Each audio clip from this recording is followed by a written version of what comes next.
Soaring eagles, developing breeds of excellence. Welcome to another wonderful edition of Soaring Eagles. We're having an interview today. We're going to be talking about a very interesting topic. A topic that if you take good notes, key notes of what we are doing today, it will help you overcome so many limits in your life. Because this has caused so much downfall, so much downward spiral in youth in our society today. So I advise you to pick out your writing materials, take fantastic notes because this is going to be a wonderful ride. With me here to discuss this topic today, peer pressure, is none other than... My name is Moses Okwori. I'm excited to be here. I'm a believer, a youth leader, a banker, a HR consultant, and a chartered accountant. I'm looking forward to our discussion today. Thank you. All right. The letter P stands for so many wonderful things. It stands for power, for promotion, for pleasure, for progress, but it also stands for peer pressure. Peer pressure associated with the youths, with the young men and the young women. Peer pressure. Why should my peer, that is my friend, be a pressure to me? Thank you so much, Chisom.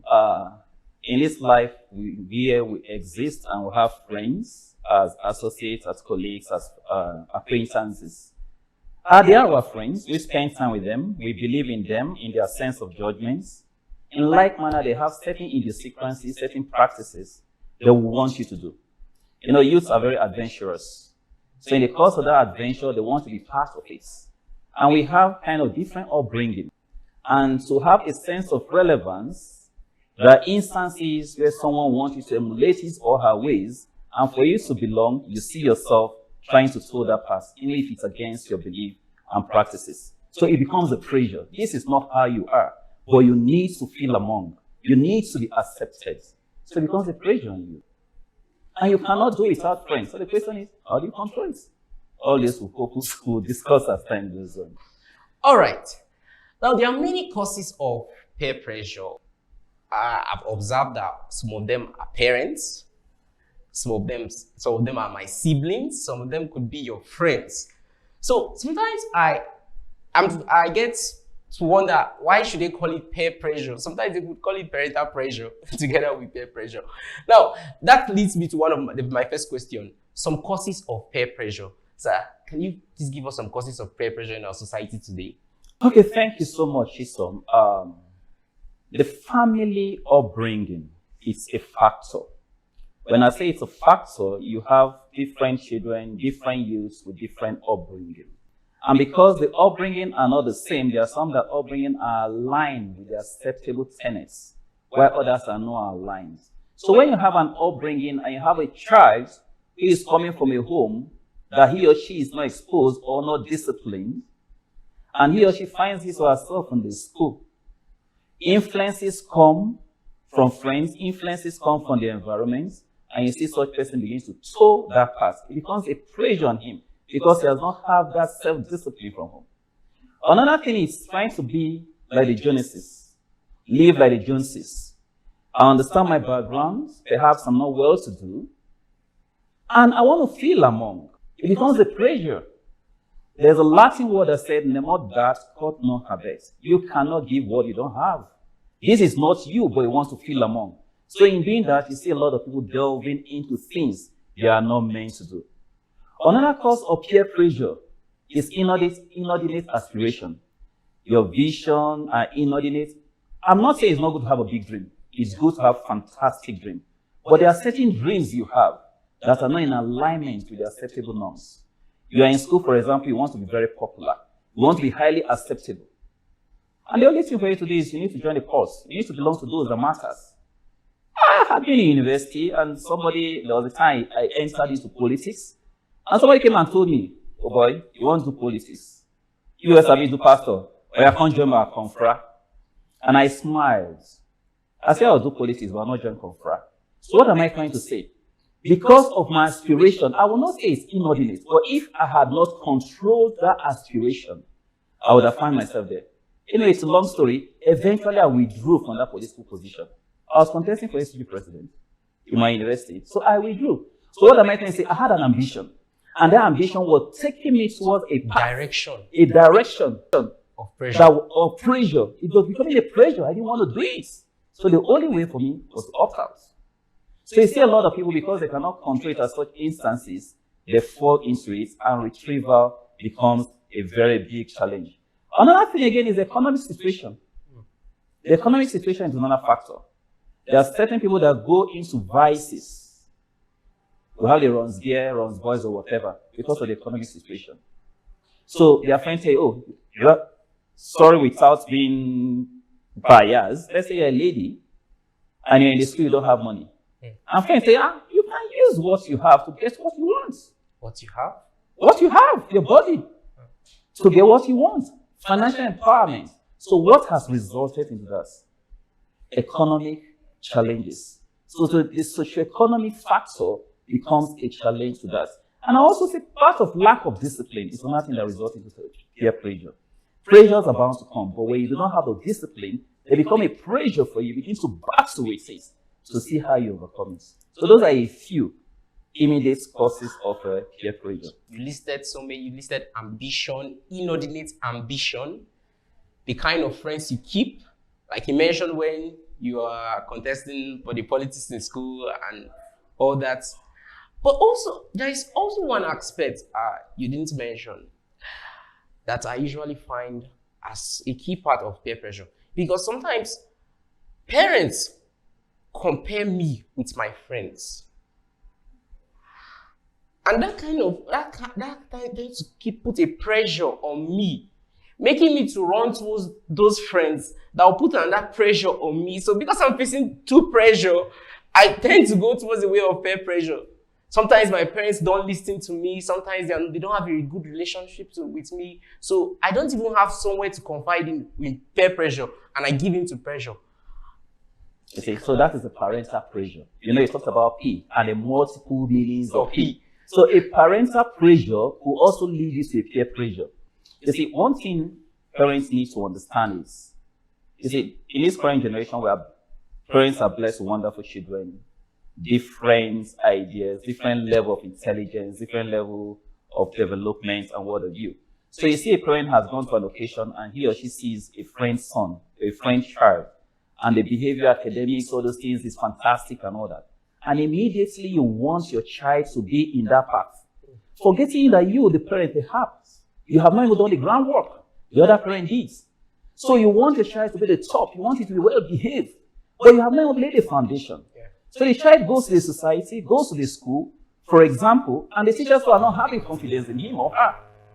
That's where you begin to see wrong association, bad friends, bad influences, gangs. That's where you begin to see primary schools are going to cultism. Primary schools are going to cultism because you're having a pressure from home already.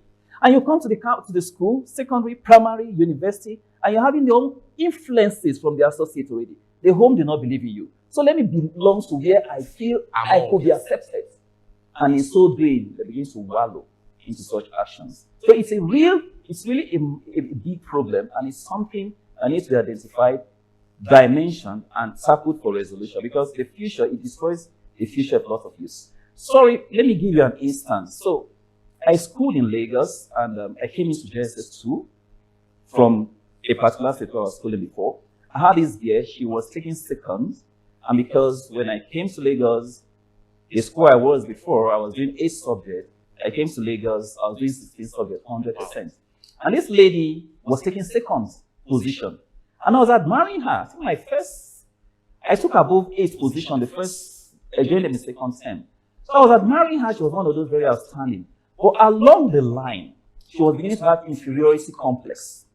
So inferiority complex is another challenge. Kind of pressure. She was beginning to have inferiority complex. And because she felt she was not among, she began to toe the path of other ladies who were they call themselves the 5 hottest babe. Wow. That was in JSS 2, JSS 3. And she joined them. And the sad reality is, this girl could not finish secondary school. Wow. Because they went into different habits, different behaviors that were totally in connivance. So they were totally at variance with the purpose of their being in school. So you could see there that inferiority complex is one cause. And perhaps the family, you don't feel among inferiority has come here, you want to belong and be associated top 5 girls, and you became a part of them. And at the end was disastrous from an intelligent lady to a dropout. Wow, that's very painful. So, and that is the danger we are having in the society today. We can go on and ask for the causes of peer pressure, but the ultimate goal is to find that solution to peer pressure. So please can you enlighten us on the solutions? Thank you so very much. You know, I told you I'm a believer at first. Yes. So first thing first, you must know God. Oh, we can't take that out. You must know God. You see, the Bible says, train up a child in the way he should go. When he's grown up, what will he do? Will he depart? Will not depart? So there are certain tenets of upbringing that where you have.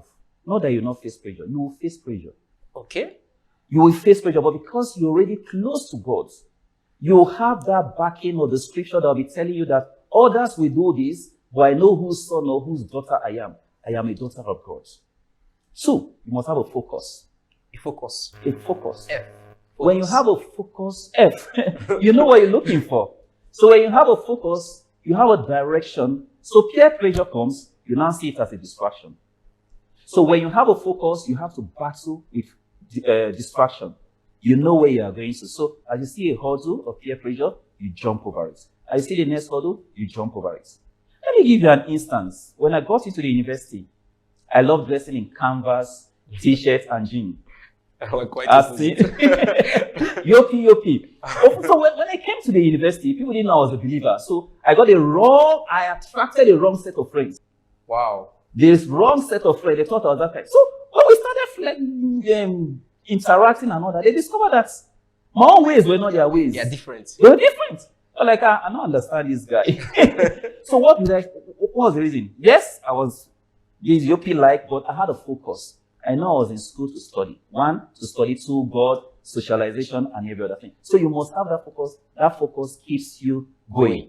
Self-determination goes along with that focus. When you are self-determined, no matter the influences, you will know that, look, I must keep moving. Then another thing again is you must think of the ends. When I say you think of the ends, for as many as have yielded to peer pressure, where is their end today? I gave a story of the particular lady. The dropouts. There are people who are very intelligent, who have better future, and because they keyed into peer pressure, their future was truncated. They are not where they ought to be. So when you look at those historical occurrences, or people you've read about, people you've seen, and you see the ends, it gives you a warning to say, look, I don't want to toe that path. So you look at the consequence of peer pressure. The end, where does it end? It does not end well. How do you control? I must not take out a place of prayer. The place of prayer is very important. And for parents, I want to say at this point that, because I know some parents will be watching this, I want to say that parents need to be close to their words. Take your child as a confidence. There are certain youths, young boys and girls who are going through challenges, who are going through pressure, but they cannot confide in their parents. No relationship. No relationship. In fact, there are some parents, they are so spiritual that if you come and tell them, you are dead. You are dead. You are dead. You don't pass slide, oh. The boy wrote you letter. You have not even replied the letter, but they are dealing with you already. They are dealing with you. You just want to see Mom's advice, and the next thing Mom is waiting. You don't spoil, this and that. You get. So because they cannot confide in that, they go and confide in people who do not have solutions to their problem. And they wallow them all. So parents must be close to their words, close to their children, and be their primary confidant to their children. And when you have primary confidence to your child, or to your word, you see what? You are guided. Yeah. Another part I want to say, though it's a bit complex, is the accountability partner. You have an accountability partner. An accountability partner is people of like minds. So I see Chisom, I see Chisom is focused. Chisom is my friend. So I am facing the pressure. I can confide in Chisom. Chisom, see you. These guys want me to join this call too. These guys just want me to join this conferral. So because I know Chisom is of like minds with me, I know he can guide me and say, look, Moses, you don't need to do this. You know, they say iron sharpens iron. So the accountability partner are those like-minded persons, friends that minds or aims towards the same destination with you. And when you have them as friends, they guide you appropriately. I tell people I have different categories of friends and have them in different boxes. Wow. So I have those ones that I know I have my limits, and I have those ones I know I can trust, and they are going towards the same path with me. That just reminded me in secondary school. There were friends I had. The head boy was one of my, and he was more of the academic friend. Okay. The assistant head boy, I could tell him when I'm going through something bad. I would tell him, and we are both FCS officials then, so I can tell him everything. But the other friend, I may not tell him. Even if I'm feeling stressed, I would not tell him. But the other friend, I'll tell him. So I think good friends is very important. Very, very true. They help a lot. I tell people I'm a product, one of God's, second of friends. And just as you have classified it, you have this friend you get spiritual from, you have this friend you get academics from. So dimension it. Then know your limits. Know my limits. Know your limits. When I say know your limits, it's you know where you can go, what you can do, and what you should not do. Now, there are certain things that it should not be ahead of you. This is Moses, this is Chisom. Moses did this, Chisom did this. No, it shouldn't happen. So whatever limits you are going that you see is going to take you towards that path that people will lose trust in you, caution yourself and withdraw. So I tell people I'm an extrovert to the core. In the course of this, my extrovertism, I set limits for myself. When the extrovertism or the gist is getting out of hand, I tell myself, boy, come out. You come out. Pull out. Then pull out. Then another thing again is, another way of managing peer pressure is, don't be ashamed of being talked down to or being rejected. Why am I saying that? In the society today, you see different youths, their friends are drawing them or trying to pressurize them towards paths that originally they did not wish to go. And they don't feel, if I don't go, they'll feel I'm a Jew boy. I'm a Jew here, I don't soji. You get it now? So that fear of rejection will make them to want to do things they don't want to do. So for you to stand out, you must be able to tell yourself that whether I am rejected or accepted, I know where I'm going. Hold your side, I hold my side. Whether you're a pastor or exactly. You get it now? Because that is one of the reasons why people fall in. And once you can say, look, rejection, acceptance, I know my purpose, I know why I am here. And I don't know, this may not be applicable to everybody, but again, maybe it's because of my upbringing. I tell myself, there are certain things I will do that will be a shame to one, my family, and the house of God. So when I tell myself that I know the investment they have done, I know these days parents don't have time for their children, but I know my parents did their own bits. When I look at it, if mom hears this, if dad hears this, it's absurd. Yeah. So for the sake of that upbringing, or for the sake of the body of Christ I represent, or the value I represent, I won't do it. And I think that brings to another solution. Have your value. Have your value. Have some values. What are your values? When you have your values, you work towards protecting and preserving those values. And those values you keep will help you to overcome this peer pressure. It's a real big monster. And it needs that wisdom, that strategy, that focus, that prayer, that dedication, planning for you to be able to control it. All right. Thank you very much, sir. Thank you. Yeah, I took some notes. Although these notes are, you said one, the God first. Because in the laws of physics, a smaller pipe, if you're passing a whole bulk of water, like the whole bulk of water of the university through that smaller pipe, the pressure will be so much that the pipe will burst. But if you bring the bigger pipe, which is God, the pressure would reduces. There will still be pressure, but it will not be like that on that smaller pipe. Now, okay, when I look around at many youths facing pressure, one key cause I always see is unemployment. Unemployment, because you are unemployed, you are looking for money, then you get some bad friends that will lead you to drug, this and that.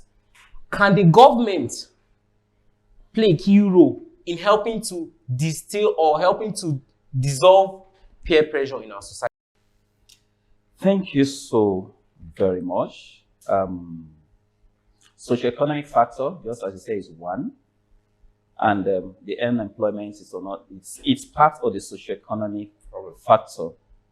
And a lot of people have told this friend path that today they are regretting because of the economy or maybe the choice of work they have chosen. We are aware of the current thing that is trending about a young guy, a young musician whose death is being questioned. Nice guy. Yes, he wanted to earn a living for his family.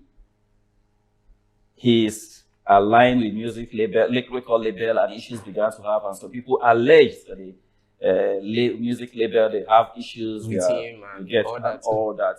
And that it was a wrong association. Meanwhile, the other labels. So apart from that, people take into drugs.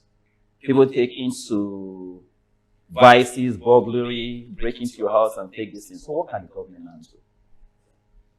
You say it's high time.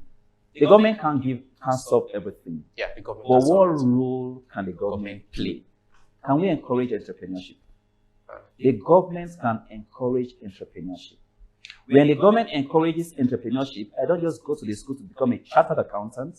I don't just go to school to just become an HR professional. I don't just go to school just to get a first class as an engineer and carry the certificate. Somebody says it's not about certificates. It's about certificates. Waiting is sabi. It's about what you know. Yeah. You should be able to have a skill. And with that skill, you can come out of the university and begin to do what? And earn a living for yourself. There are people that left the university today. They are furniture makers. They have one or small businesses. And with that, it's employing other people. But today we leave schools, and when we leave school, we only leave with a certificate and begin to look for a job. Now, government should also encourage internship.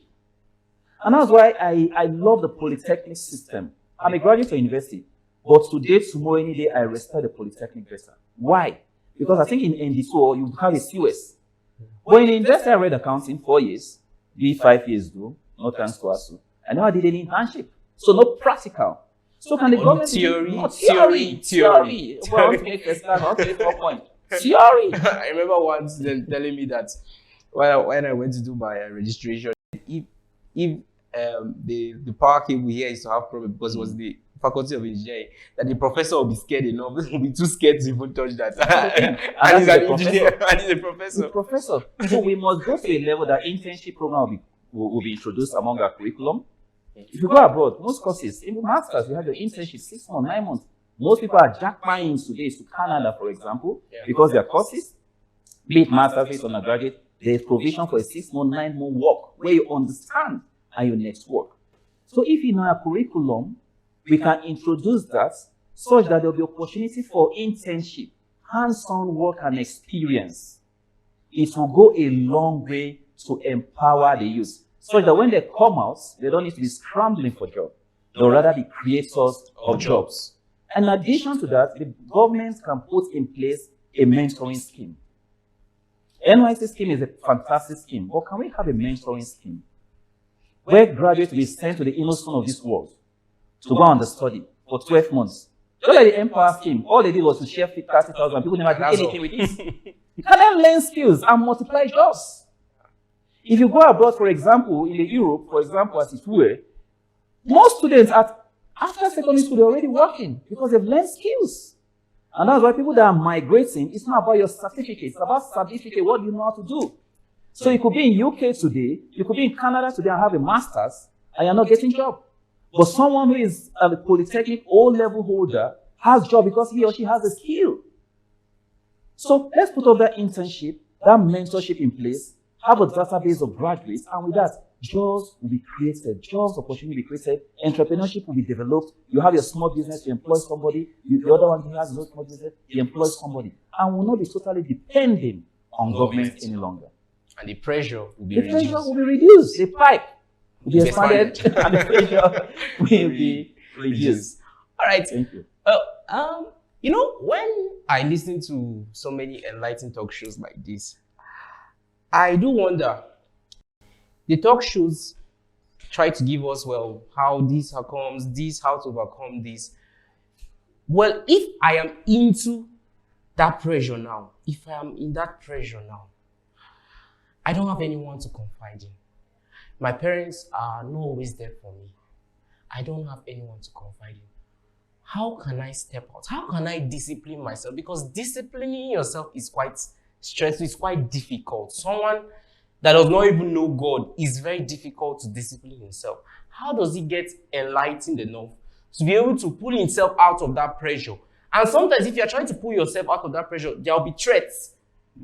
Threats on you. Why should you pull out? Probably when someone wants to pull out from drugs, they might kill him. So when I have such problems, sometimes when I know that I should pull out, but because of the consequences of pulling out, I tend to shy back from that pulling out.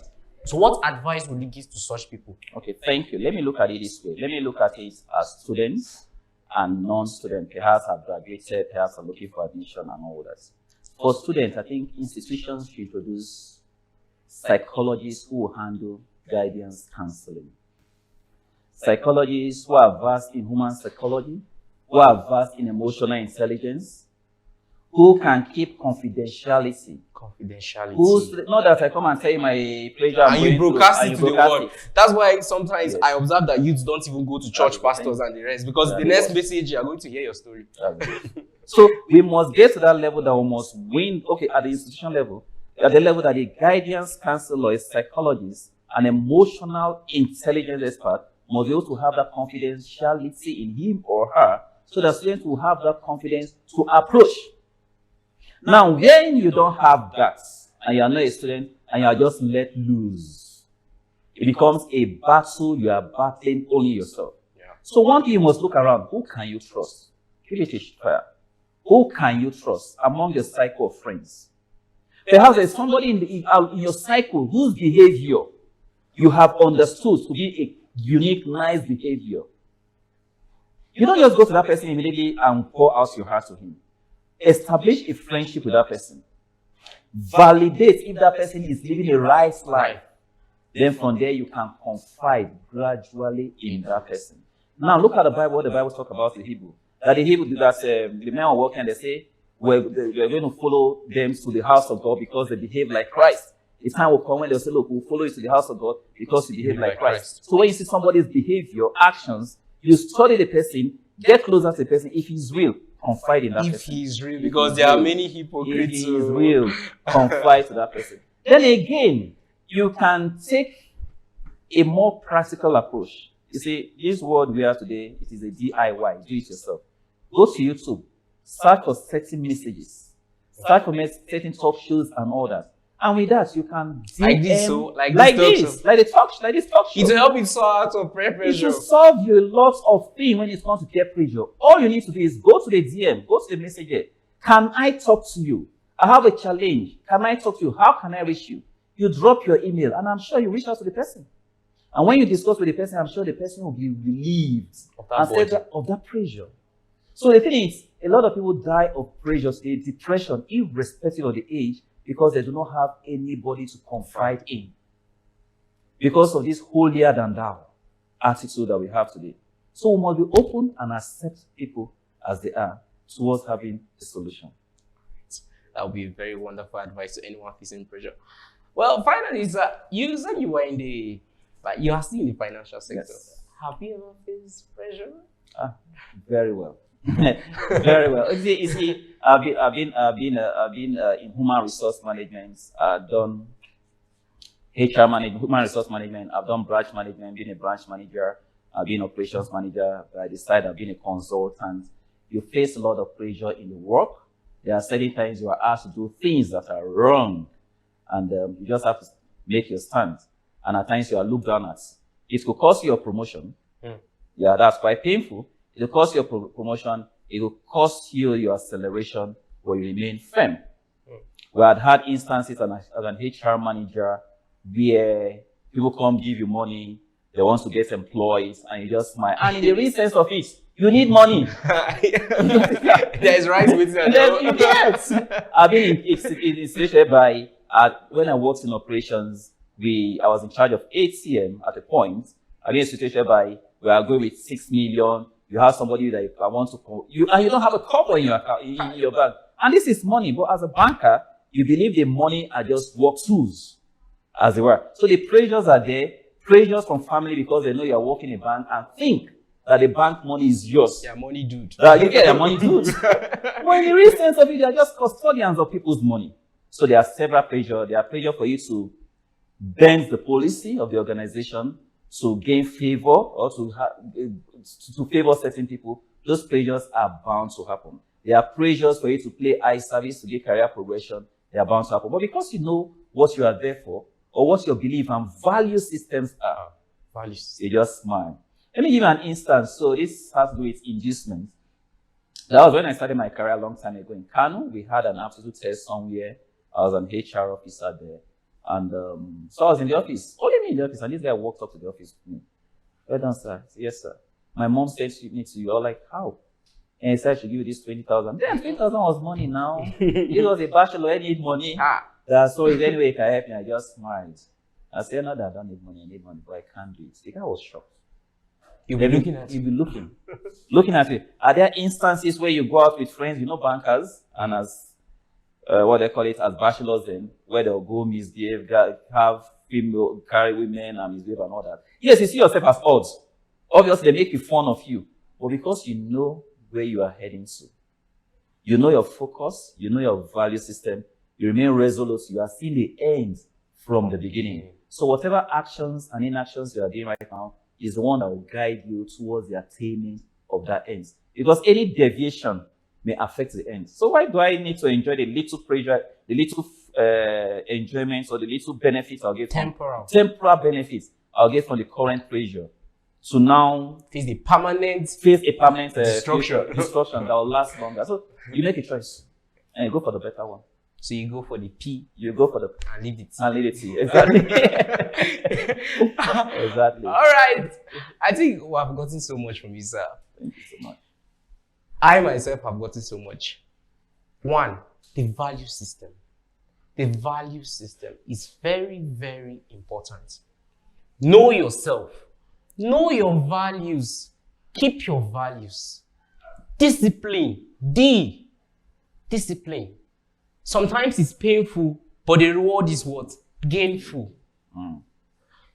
Know God. Hold him tight. You must not feel among. You can be odd. You can be different. But as you are different, you are going to be destined for excellence. So I think we're going to round it up here. Thank you very much, sir. Very, very enlightening topic. Very, very enlightening interview. Very, very wonderful discussion. I hope you took out your writing materials, you took notes. And if you did not take notes, you can watch it over and over again. You can play it while you're sleeping so that you can inculcate it in you. Eat it to your brain. Yeah. All right, I think that's where we'll wrap up the show. Thank you very much for listening. I hope to see you another edition, and I hope we'll have you one more time on this. I'm always available. Just get informed, then we'll see how I'll schedule the program.